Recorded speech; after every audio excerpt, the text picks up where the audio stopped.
Hello, and welcome to another episode of the Multi-Location Marketing Leader. I'm your host, Erin Martin, and this episode is brought to you by FranDev, a marketing partner who can help you run better localized marketing programs. Today, our guest is Marci Kleinsasser. She's the VP of Marketing Franchise Development at Home Franchise Concepts, a leader in the home service franchises with 9 brands and more than 2,400 franchise territories. And I know, Marci, you were on our podcast, I think it was literally about 2 years ago at this point now, when you were on with Handyman Connection. So we're excited to have you back and catch up.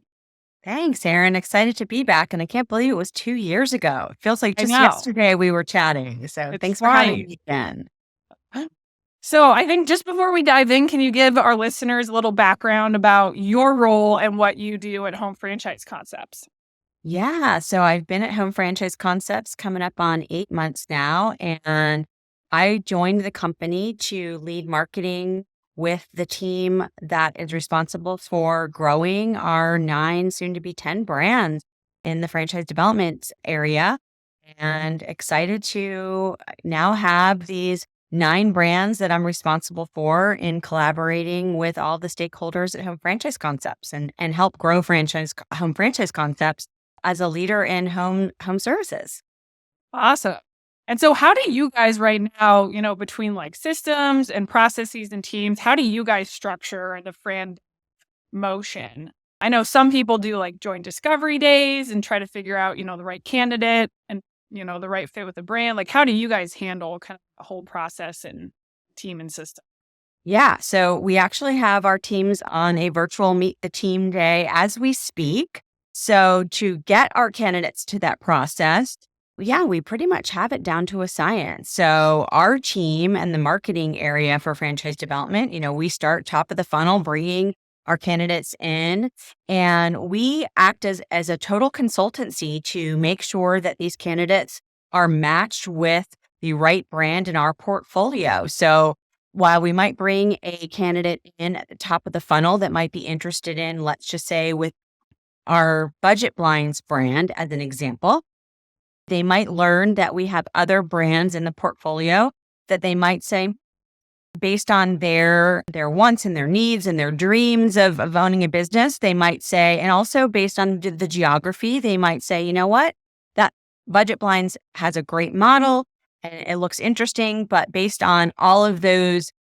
criteria or those factors, they might say, but the Kitchen Tune-Up brand, as an example, might also be a good fit. And maybe it's a better fit based on the model and maybe the available territory or maybe the qualifications or how that business is run. So while all of our brands within our portfolio are fantastic in terms of delivering on great opportunities within home services, they all, are particularly recession resistant and all of the great opportunities within the industries that we serve, we may be able to coach up to that candidate to say, why this brand may be a good fit versus another.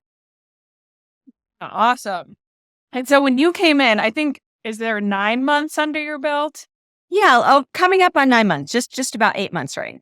Nice, which is awesome. I think then this was a new role, correct? This was a new role just focused on development marketing, and it's been fantastic. I've really had the opportunity to meet with all of the stakeholders, work within our team, and really establish really the right fit marketing strategy to elevate Home Franchise Concepts and also work really closely with the brand leaders, the brand presidents, the brand marketing leaders. We work really collaboratively to make sure that we have the right messages and the right strategies and tactics to make sure that we stand apart and are able to grow and meet our goals as an organization. So when you stepped in, what's something that was working? You're like vetted it and you're like, okay, this is awesome. Like, we're going to keep running with that. And then like, what other initiatives were just front and center where you're like, whoa, we got to work on this, and something that you guys are working on now? Yeah, I think Home Franchise Concepts just had such an amazing development team, what we call our franchise licensing advisors. So smart, so like best in class. And I think we all got together and collaborated and said, where are the best lead sources? What's working well? Where are you getting candidates through the sales funnel and how can we improve on that? So that was really an area of, I think, strength in terms of what they knew about our brand and how we could really enhance kind of the whole lead flow. We did a really good job in telling stories. So working to pull our franchisee stories into our ad sources. And I think that was really a benefit in terms of home franchise concepts positioning. I think one area that we're still working to improve is how do we get those messages out there in a timely manner in our digital assets? So we have, obviously on and any home services sector marketing, our digital footprint is really kind of our storefront. We don't, in some of our brands, we do have storefronts because they have showrooms, but some of our brands, they don't have a storefront. So in terms of building brand awareness, we have to do that mostly through digital. So as you know, a franchise prospect many times may start as a customer, but many times they don't really know much about your brand until they may see a digital ad potentially come in as a referral. So we're working really hard to rank higher digitally. We have great partners to help us do that. But again, getting that content. So we're working really hard to increase our video content, increase the stories that we tell. We brought on a PR partner. We're really excited about that. So we're trying to get a more integrated marketing plan out there so that we can have a better footprint digitally. Yeah. Yeah, because you mentioned, sourcing those stories, which is kind of the heart and crux of it all that feeds into everything that you just talked about in terms of content development and video marketing and all of that. And so how do you guys go about sourcing those stories? Is it, like you hitting the ground and directly speaking with, candidates and owners, or how do you go about that? Yeah, I think, as I mentioned earlier, it's really important that all of our associates work collaboratively. And that's where the brand marketing leaders come in and we have regular meetings.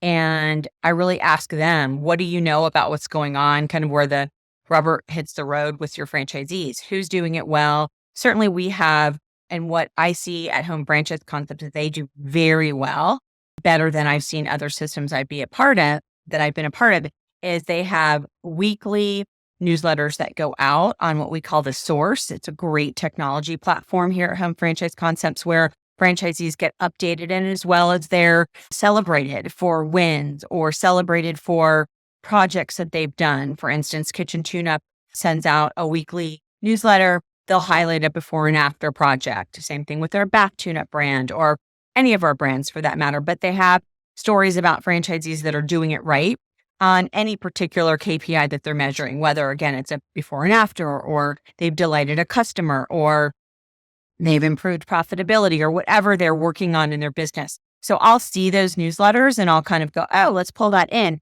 to something we're doing on the development side to tell their story. Certainly the standard testimonial videos that we're working on, but again, it's more telling the human side of their stories.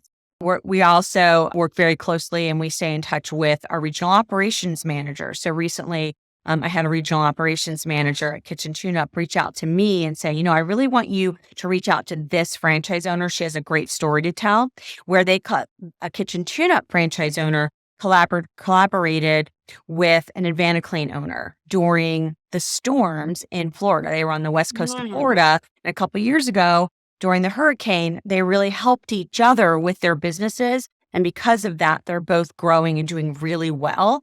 And both of their businesses are thriving because of that collaboration. So because of that cross-brand collaboration, we had a really great story. And we're, again, working with not only our PR firm, but working internally to help kind of use that story in different assets, both digitally and print and video. We're able to, tell those stories. So those are just a few ways where we kind of cultivate internally to use those stories and put them kind of up in lights, if you will. Yeah.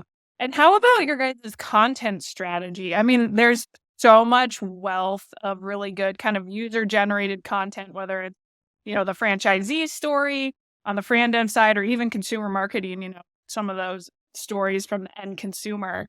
How do you guys layer in telling the right stories based off of your voice, like your values, everything that Home Franchise Concepts and the different brands stand for? Like, how do you guys think about that kind of brand perspective and angle on all of the different content that you're developing and the stories that you're trying to tell?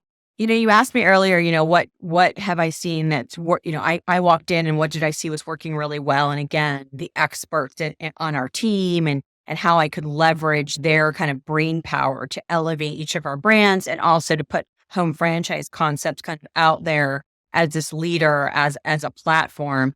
But one of the things I think is a challenge daily that we have, and I think that we want to learn how to do it better, is exactly what you just said in terms of leveraging content and creating a strategy that we could, I think, do it easier. I don't know about doing it better because I think we're doing an okay job. We see results from our content, our blog strategy, our organic social strategy. We see those metrics in our GA numbers pushing our franchise websites, our FranDev websites, page authorities increasing. So I know that the content we're using specifically on websites, specifically blogs, because I recently was looking at those numbers, they're doing better. So they're improving. So the numbers are there. So we're measuring the right things and we're using the right content to do what we want them to do, which is ultimately increasing page authority and ultimately turning that into form fills, phone calls that turn into new leads, that turn into what we call engaging leads, and then ultimately opportunities that are converting. So we're taking them down the right path. But back to the point of beginning, to your question, how do you create this content strategy? It's kind of like the elephant in the room for marketers these days, right? And certainly for us, we're a small team, we're a team of 2. We have 9 brands, soon to be 10. We're incubating a 10th that we're going to be launching. And there's just so much. So it's a matter of prioritizing and making sure that it's quality, not quantity. And so that's really what we're working on right now. Quality versus quantity, that we know that the metrics will turn into the right leads that will convert. That was a mouthful, but that's really what we're kind of looking at and considering the end in mind. We need to get that to that conversion that ultimately will get to the numbers we want. And one thing I'll add, I'm working really closely with our Salesforce engineers, which I joined an organization that used Salesforce. I knew nothing about Salesforce before I joined. And I asked them, could you build this ROI, cost per lead, cost per sale, I don't know what we're going to call it, kind of engine that will bolt into a dashboard that they also helped create for me. And I'm super excited that that's going to be launching in the next couple of weeks. So we're going to have more metrics around kind of measuring what you manage and managing what you measure kind of circle. So I'm really excited. Yeah, that's amazing. I mean, that's the best way to find efficiencies in your own day, is not to dig through data and have a dashboard of it. I mean, that's like Right. the pinnacle of happiness, I think, for a marketer, is to have Happiness dashboarded. for sure. Exactly. I think we talked about that last time we Yeah, chatted too. probably. Well, I love that. And yeah, I like the quality over quantity too, because you can't scale until you nail that quality piece. And that is the balance when you have a small team. And I feel that struggle too. It's like, okay, like we want to be able to do things at scale, but yeah, you have to nail that, like doing it right first, Exactly. which means not doing everything and focusing and deprioritizing to do the small amount that you can get to right first before you blow it out. So Exactly. And that sometimes can be a challenge because you have people coming at you and wanting their priorities to be your priority in terms of, I need this for a consultant show, or I need this or that. And that's okay. We do want to participate in all different initiatives and channels, all the channels that we participate in, right? But it is important that we determine where the quality is and where the best sources are for the lead that will be the best owners. And so it all kind of comes full circle. And we're doing a little bit of that now too, in testing to find our ideal candidate profiles. And that's another thing that I started when I joined. Who are our ideal candidates, working with our brand leaders, our operations team, so that we know when we bring in new owners to our brands that they're going to succeed. And I know that that's something, working with our sales advisors, that they felt very passionate about, because we are very passionate at Home Franchise Concepts around responsible franchising. we don't just bring in any candidate and award them a franchise just because they say they want a Two Maids franchise or they want a Premier Garage franchise and they're passionate about the brand. But if we don't firmly believe that they can run and operate that brand, we will say this isn't the brand for you, which is why we have other brands in our portfolio we may pivot them to. But if we don't believe they're right and ready to run a business and any of our businesses, we may say this isn't right for them. Yeah. And so what gaps did you find in the ideal candidate profile then? Or how did you refine it? Like what were some key pieces that you dug into and improved throughout that process? Maybe other brands are missing in that similar, definition of their ideal candidate. Yeah, so we're going through that process now. We're going to define them for all of our brands. We started with a few, and we're going through all of them to make sure that we all agree and kind of all nod our heads to say we think that makes sense. But we have to dive into who are our best performers now in our brands and really analyze them. And so we're working with an outside partner now that's really what they do, and it's a science that they go through and evaluate kind of top performers versus bottom performers of the brand. So we're going through that now, and I look forward to kind of ending up with really a detailed look at each ideal candidate profile by brand. And we might find similarities with some of our brands. Budget blinds may be very similar to another brand, and then some might be totally different, which I think we're gonna find that. Nice.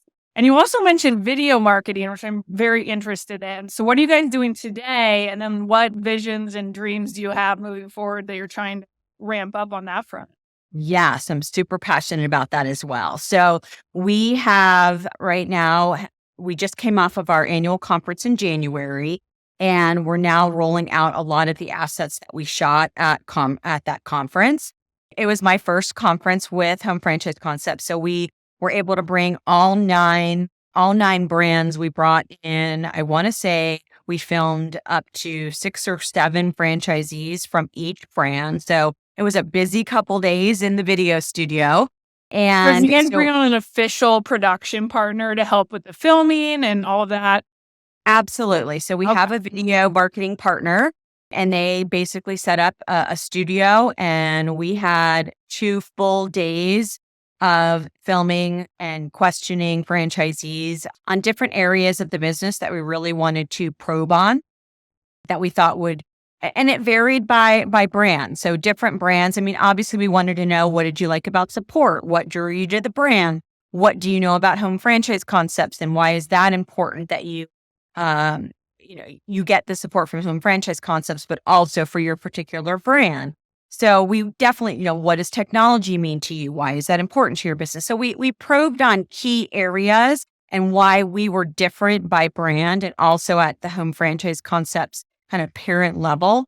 And now we're waiting for the edits, and we're going through them now. But not only are we going to have kind of a 1 to 3 minute testimonial by owner, but we're also doing what they're calling these curated versions, where it's taking a piece of everyone's feedback. And then we're also going to have social versions. So we'll have kind of a 15-second snippet. And I think that's something that we were missing, because it was that short, just really quick sentiment of video that we could use in social. And I think that's an area, going back to your question earlier, of what was missing in our tool chest for franchise development, and the support that some of these brands needed to bring in, new and better candidates perhaps. And that was organic social, paid social, really helping to kind of build that brand awareness on the development side. But also, when we're engaging and nurturing candidates,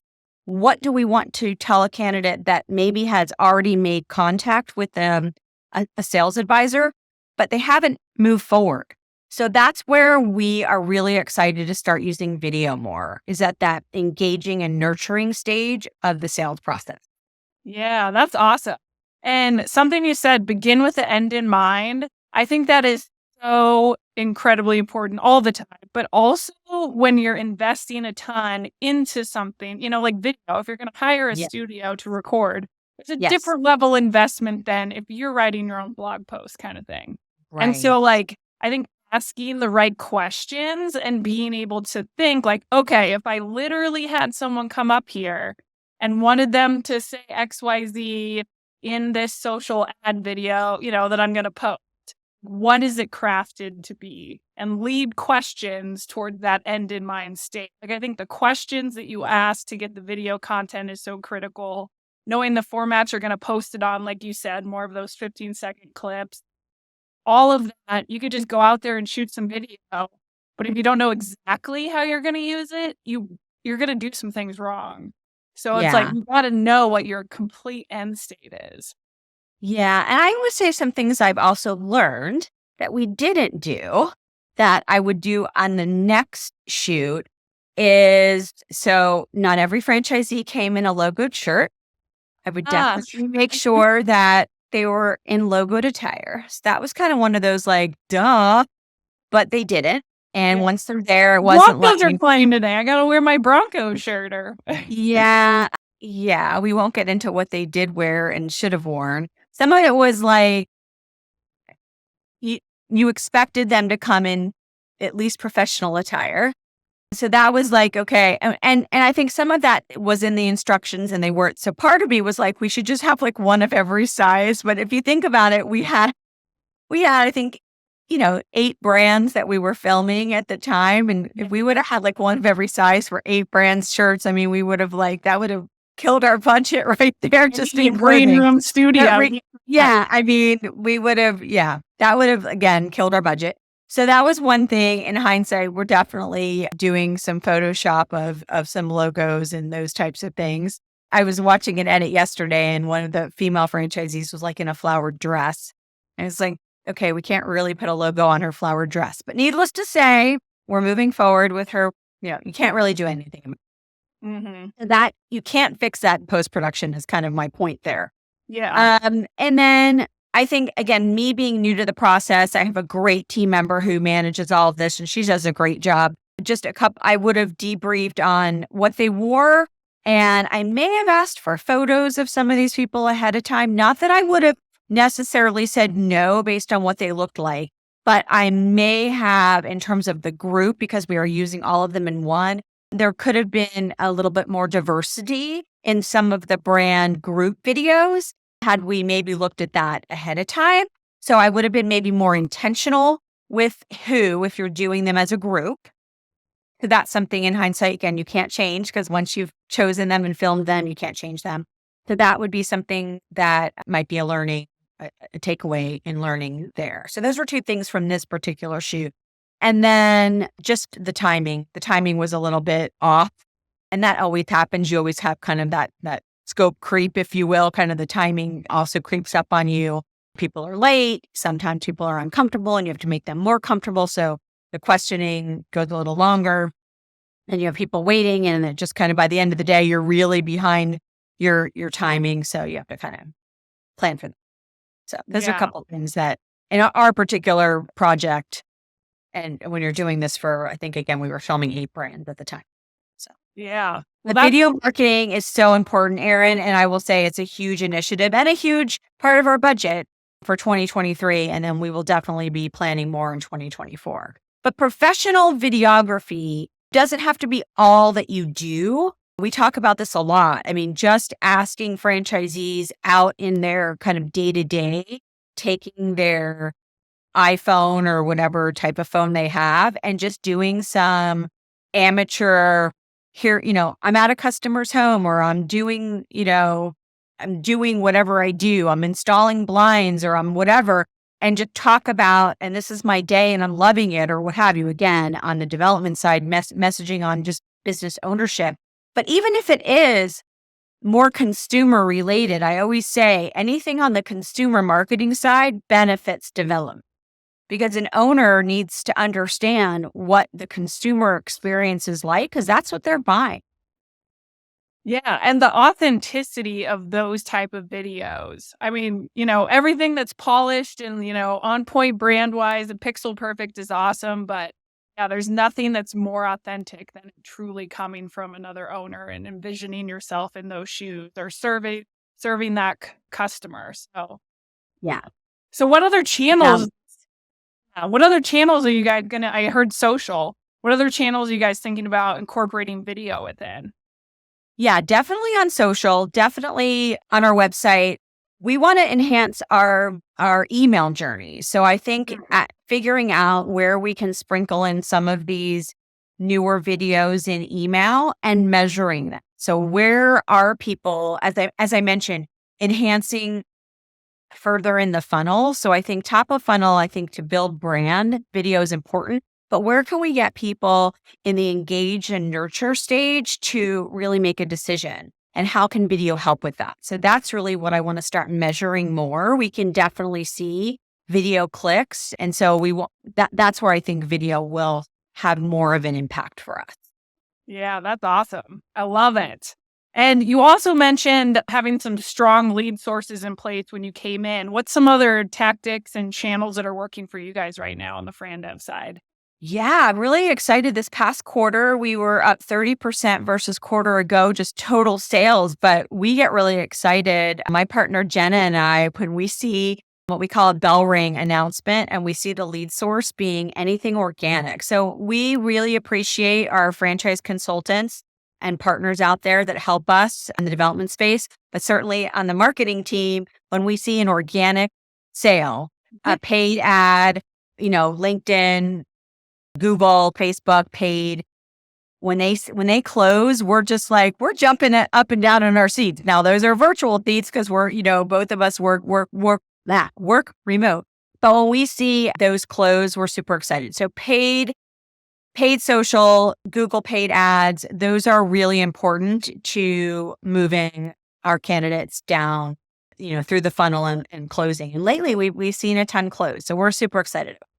That's awesome. And yeah, how have the past 3 years been in terms of everything with COVID and what you guys are seeing now in terms of, demand and surge? It sounds like, you guys are doing pretty good, but what's some other kind of market trends you're seeing and have seen?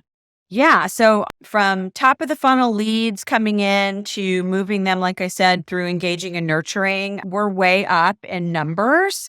So we're not seeing really, we're definitely, COVID obviously was very beneficial for home services, but we're really not seeing anything slow down. I think as pretty standard you'll hear in franchising, the kind of the fork in the road for many candidates seems to be financing these days. That's getting a little bit tougher and a longer process. So that's what we're seeing. But outside of that, on the lead gen side,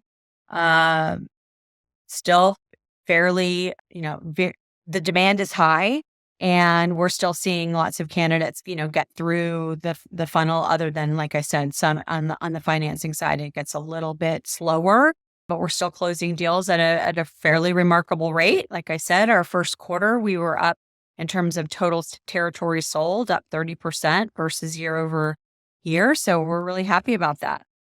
That's awesome. And then I got a few more questions for you before we wrap up, but kind of stepping all the way back. So, you were at Handyman Connection, single brand, moved into 9, almost 10 brands now. Like, what are some of the biggest differences? I'm sure there's a lot, but what are some of the biggest differences and lessons learned that you took with you from Handyman, or tips that you'd give other people if stepping into a single brand to, a platform, an umbrella company?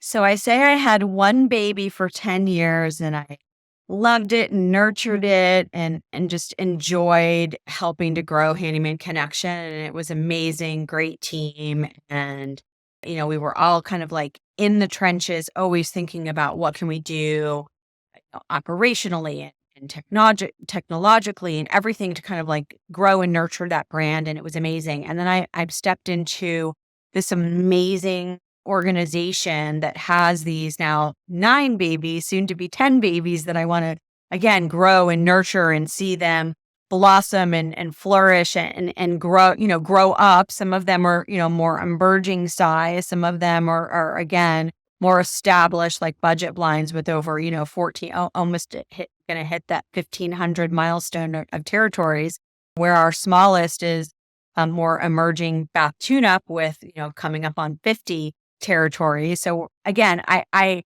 vow to love them all equally, regardless of size or stage. But it's just really exciting for me as a passionate marketer to I feel blessed. I feel very lucky and blessed to have these unique and fantastic brands in our industry that I get to be a part of continually growing that. So I think for my advice to anyone going from one, it's kind of like your children when you go for like going from 1 to 2 is like going from 1 to 20. Yeah. It is a lot, but from a mindset perspective, super invigorating. Like that I now have again these, 9, I'll still say babies that I want to help grow and show the world that they're best in class. And I get to be a part of these teams that are best in class to help them grow. And I feel very fortunate again to be part of Home Franchise Concepts and all of these brand teams. And it's so fun. Every day I get up and I get to, boot up my computer and just be like, what can I do to be part of the team? Again, as I mentioned earlier, the sales advisors and the entire franchise development team, along with our Chief Development Officer, JT Thiessen, is amazing. And I'm so fortunate to get to work with him.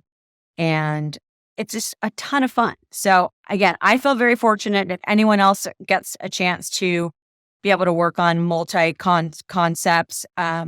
It's a challenge in that, we have a lot that we're responsible for. I feel like it's fun and I'm excited and I feel blessed, but it's also a lot of responsibility in that, our goals we have lofty and, lofty goals to make sure that we grow. But yeah, it's just, I'm super passionate about making sure that these babies grow up and they make more babies, which I'm sure at some point we'll have more babies in our portfolio. And again, I'll be very proud to continue to help them grow. I love it. Well, yeah, it sounds like you are in the right role for your experience and everything. So just an awesome marketer. I know they're lucky to have you. So it's always so fun to learn from you. Thank And you. I have one more question, which I asked you last time, and I ask everybody who's on. So we'll have to go back and see how the answers compare or change. But Ooh. that's, what does being a great marketing leader mean to you? Oh, being a great marketing leader means that everyone around me is doing what they need to do to feel empowered, passionate about what they're doing, and we all achieve our goals together. So, yeah, I feel like that's what we're doing at Home Franchise Concepts and all of these great brands, and I get to be part of an amazing team. That yeah. I love it. Well, Marci, thank you so much for joining again. We'll definitely have to do it again, not in 2 years from now, maybe like a year from now, so we can check back in. That sounds great. Well, thanks, Erin, for inviting me back, and I really appreciate it. And yes, let's not wait 2 more years. Absolutely.